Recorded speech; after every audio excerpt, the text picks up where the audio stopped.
Hello, so I'm going to show you today some oil and butter melting tips that I've learned.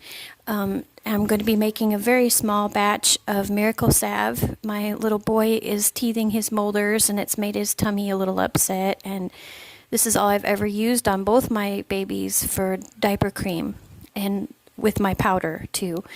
It will just nip any redness in the bud if you put it on them at night, and then by morning it's all gone. So they both have never had diaper rash. They've just had a little redness here and there if their tummies are upset. But anyway, so the main thing I wanted to show you is that, first of all, this is the beautiful beeswax. I will link the seller below. They have just the most gorgeous, unrefined, organic beeswax that just smells so good. And it's in these like flakes like this, so it's really easy to melt. So this is my extra virgin coconut oil and my unrefined beeswax. They both can take high temperatures. You can actually fry things in coconut oil, so it takes a good high temperature, whereas your shea butter cannot. If you heat shea butter and cocoa butter too high for too long, it gets grainy and it makes the texture of whatever you're trying to make with it this horrible, crumbly, non-smooth texture. So I heat them up separately, and I don't have a microwave, so I put them in glass jars and then put them down inside a pot of water. So I'm going to go melt this first, and then I'll come back when this is melted too and we're all ready to mix. Okay, so I am back with very, very hot melted beeswax, coconut oil, and shea butter. Give this a little stir. You gotta work with it while it's very hot. Okay, so now the last ingredient.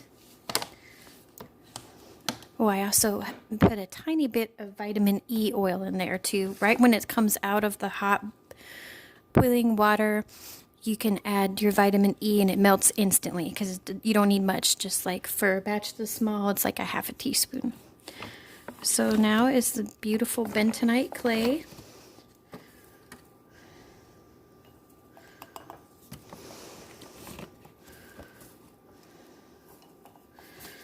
And then give this a good stir. You want to work while it's real hot so that it's easy to pour, and so that your clay gets really incorporated into there. Because again, you want it smooth, you don't want it grainy at all. And the hotter your liquid is, the more the clay is going to go in. I like these eco-friendly recycled wood spoons.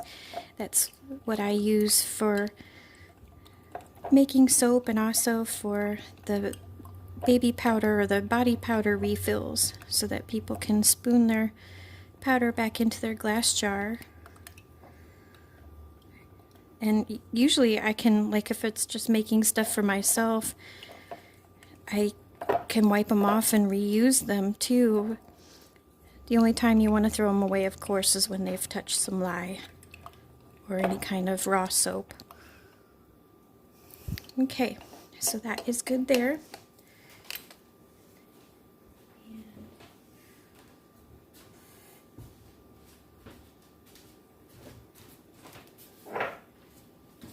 These are my jars.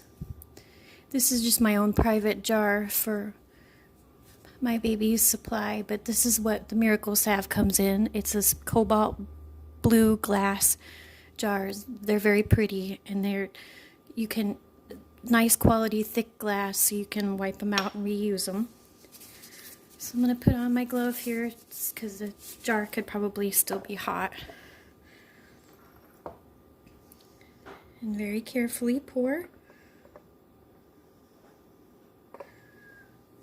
And there you go. It's not a real pretty color because of the gray clay and the kind of beige color of the wax, but trust me, it is just the most healing, soothing thing for blisters, burns, mosquito bites, tick bites, diaper rash, you name it. Any kind of bump or rash it is wonderful for. Even sunburn too. So then I just leave them to sit like this on the counter, somewhere safe away from the kids, until it gets cooled completely and solid on the surface. And then I put the lids back on, and this is how I make my miracle salve. It is always available on my website and my Etsy, and the links will be listed below. Thank you so much for watching. Take care.